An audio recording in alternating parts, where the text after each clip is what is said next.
तो please electric वाहन पर ही जाइएगा, इलेक्ट्रिक वाहन को ही खरीदिएगा। आज यहाँ पे आए हुए सभी भाइयों बहनों, माताओं, बुज़ुर्गों, सब लोगों को मेरा नमस्कार।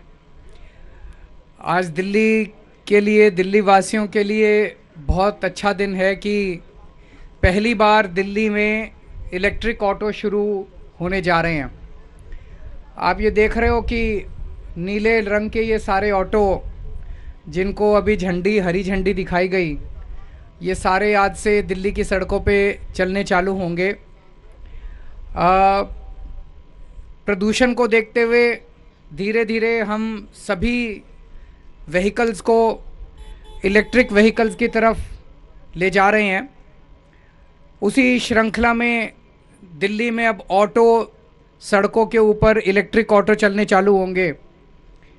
अभी जिन जिन कुछ एक सिंबॉलिक तौर पे कुछ ऑटो वाले भाइयों को, बहनों को उनके कागज़ सौंपे गए। आपको देखना चाहिए था कितनी खुशी थी उनके सबके चेहरे पे, इतने खुश थे सब लोग। तो एक तरफ कई सारे लोगों को रोज़गार मिल रहा है। आज 3,500, 4,000 का लगभग अभी रिलीज़ किया है कोटा।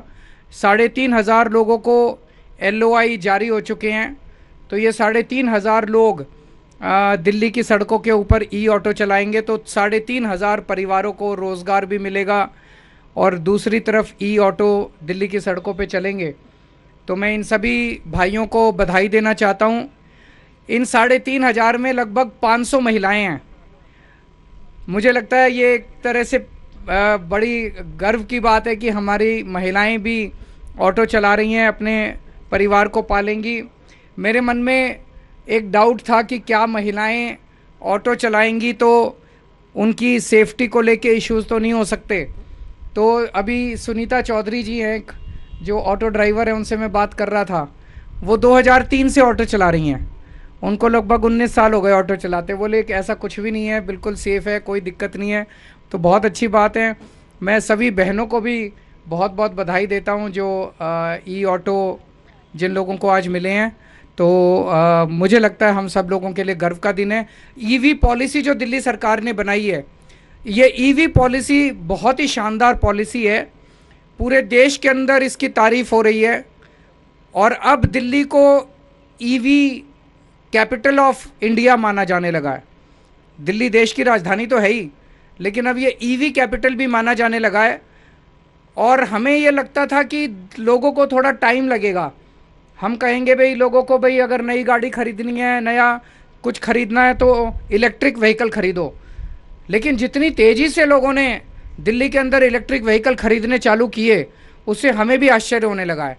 पहले साल के अंदर ही जब से ईवी पॉलिसी लागू हुई है, इस साल जो व्हीकल्स खरीदे गए टोटल दिल्ली में, उसका 10% व्हीकल, इलेक्ट्रिक व्हीकल लोग खरीद रहे हैं।